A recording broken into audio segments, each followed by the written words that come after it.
Hi, I'm Chrissy Miles. Welcome to the Chrissy Miles Show, where I teach you how to take eternal truth and produce extreme results. In today's episode, I'm going to show you how to find and keep true love.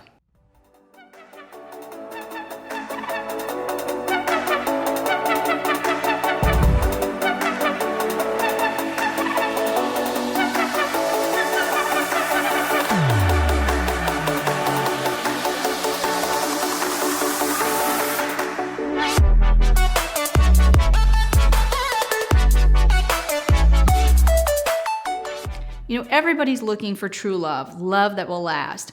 Unfortunately, most people go looking in the wrong places in order to find it. I've been there myself, looking for everyone to value me, everyone to accept me, except for the only person who really could truly give me my value, which was God. But I want to show you today how you can find true love and hold on to it. Here's step number 1. You have to know your value. Understanding your value apart from other people is the number one component to finding and keeping true love. Here's why. If you don't know what your value is, chances are you're going to look for other people to establish your value. The problem with that is people are fickle. They change their mind, they change their opinions. Most of the time they give love based upon whether or not they're receiving love. And so it's such a moving target, which is why if you don't establish your value in what God says about you and what he thinks about you, the fact that you're his child and that he thinks you're important, you're going to begin looking to other people on the outside to make you feel good about yourself. And what happens is if one person doesn't make you feel good about yourself, you will keep cycling through person after person after person, hoping to find that one person who will accept you just as you are. But the reality is you're never going to find that. Why? Because humans are imperfect people. The only person who has a steady, long-lasting, eternal value for you is God himself. Why? Because he created you. You're his child. He loves you unconditionally. There's nothing you could ever do to change how God feels about you. So unless you establish your value and what he says about you, how he feels about you, you'll constantly be looking for other people to value you. And really all that does is puts pressure on them, because the moment they don't value you the way you think they should, or they don't value you to the degree that you think you should be valued either in their eyes or in your eyes, that puts pressure on them, something that they are not capable of carrying. Only God can maintain that kind of pressure, meaning that if you demand that God value you, guess what? He's fully capable of doing that because he does value you. You don't have to convince God to think that you're special or to think that you're important. He already thinks that you're special and you're important. So you have to base your identity, your value on what God says about you, and you have to know that. You have to be so convinced of that. So many people will come and go in your life that don't see you for who you really are, that don't see the innermost parts of who you are and don't value you as a person. If you were to constantly put your self-worth in their hands, you'd be completely disappointed and it would drive you insane. So if you want to find and keep love, the number one step to do that is to understand that you are valued by God, and no matter what anyone says about you, he thinks that you're special, he thinks you're important. When you learn to rely on that, you're going to turn into a totally different person in the positive way, and that means that you're not going to rely and depend on other people to value you, and what that will actually do is it will cause more people to become attracted to you. Here's step number 2. Find someone that you can add value to. Now, you might think that this is in contradiction to step number 1, where I talked about people finding their own value, and that certainly is important on a personal level. But if you want to find and keep true love, you have to ask yourself, what kind of value can I bring to the person that I want to be in relationship with? Again, if your perspective isn't how can I get something out of this person in order to make me feel good about myself, instead you can focus your attention on serving other people, on valuing them, on asking yourself, what can I add or bring to this person or to this relationship that can help them feel good about themselves, that can encourage them, that can strengthen them, that can be a friend for them, right? All of these things are others focused, which is really a recipe for success when it it comes to finding and keeping true love. If you can take yourself out of the self-serving nature of what most relationships are like and actually insert yourself into people's lives in a way that you desire to help them become more of who they are and help them experience the best that life has to offer, you're going to attract people to you, which means that you're going to have a wide pool of people to choose from when you're trying to find your true love.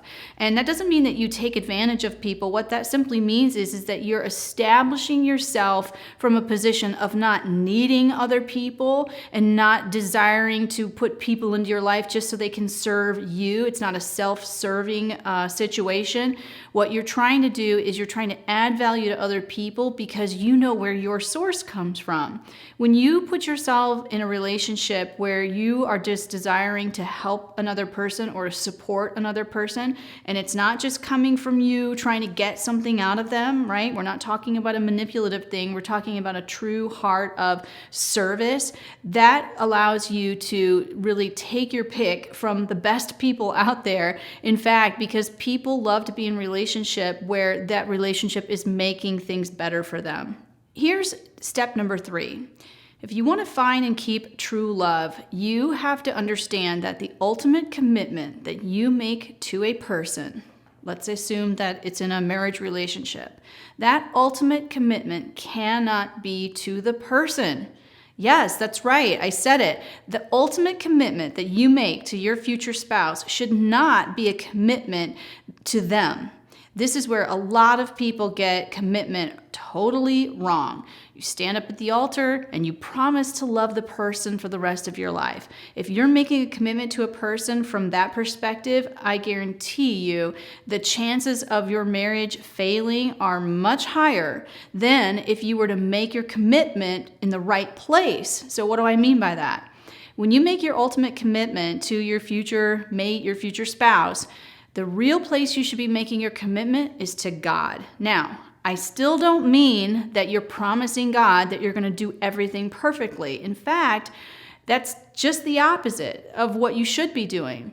What you're actually committing to when you are in relationship with someone where you've decided, I really want to build a life with that person, your commitment to God is not that you're going to do everything perfectly or that you're going to be the best spouse there ever was, but your commitment to God is that you choose to put yourself in a position where God is allowed to serve the other person through you. Let me say that again.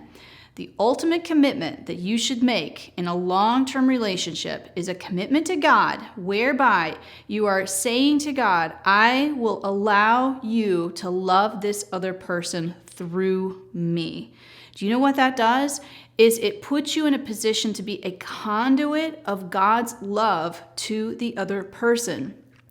If you try to commit to a person in sort of a long-term relationship or some kind of a marriage relationship sort of thing, what that does is it sets you up for future failure and definitely your expectations not being met on both sides, because basically you're promising something that you can actually never deliver on. I mean, to stand up with someone and say, I promise to do everything perfectly the rest of my life, how ridiculous is that? And yet our marriage vows are based upon these statements. Well, that's where people should reconsider why they're committing to the person and exactly what commitment means. If you commit yourself to God and you commit yourself to allowing God to love the other person through you, what that does is it puts you in a position where you're not the other person's source of identity, you're not the other person's source of hope, you're not the other person's source of value, you're not there to provide and be everything to your spouse. There's no way you could do that anyway, which is why people fail at those promises every single day in marriage and beyond.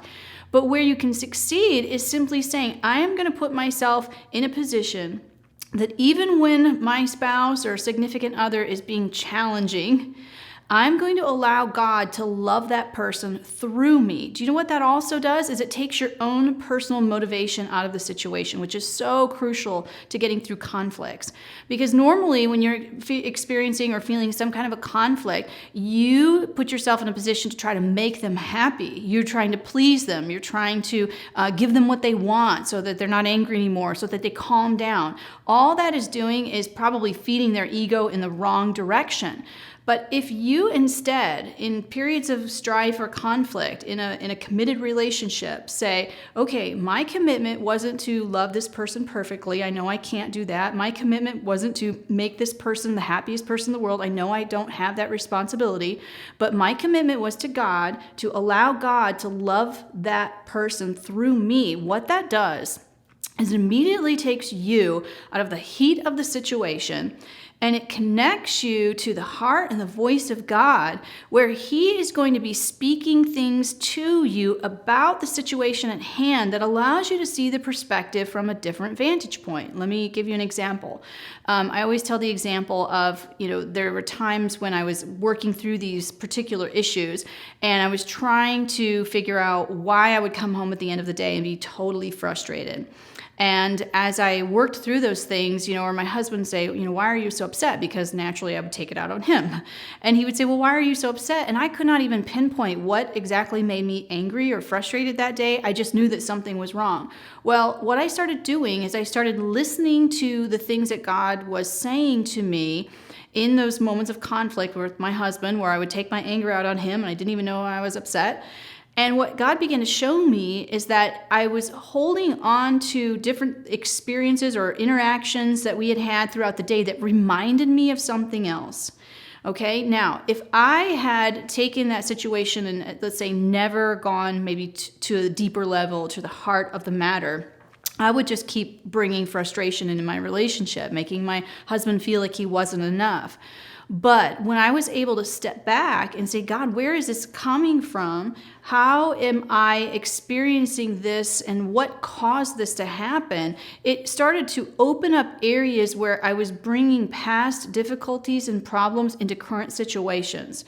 Now, back to, the original point that we were making here. When you're committing to someone and you're committing to allow God to love them through you, you are listening for those small pieces of information that could give you some insight into why your spouse might be struggling in any given situation. Most of the time when conflict happens, we think it's a direct relationship to us, something I did wrong, or if you're not willing to take any responsibility, it's they're having a bad day, you want to blame them. But what if you were able to look at conflict from a deeper angle? What if you were able to look at conflict from a perspective maybe that God would have, where He sees the ins and outs of people's thought processes, the feelings that they have, the fears that they have, and He's able to give you wisdom in the source of what's causing a frustration like that. When you begin to hear God's perspective on the source of what might be causing your spouse or your significant other problems, what that allows you to do is it allows you to put yourself in a position where you're concerned more about what God would say to that person who has had problems or who is in the midst of a conflict, instead of what your emotions would say.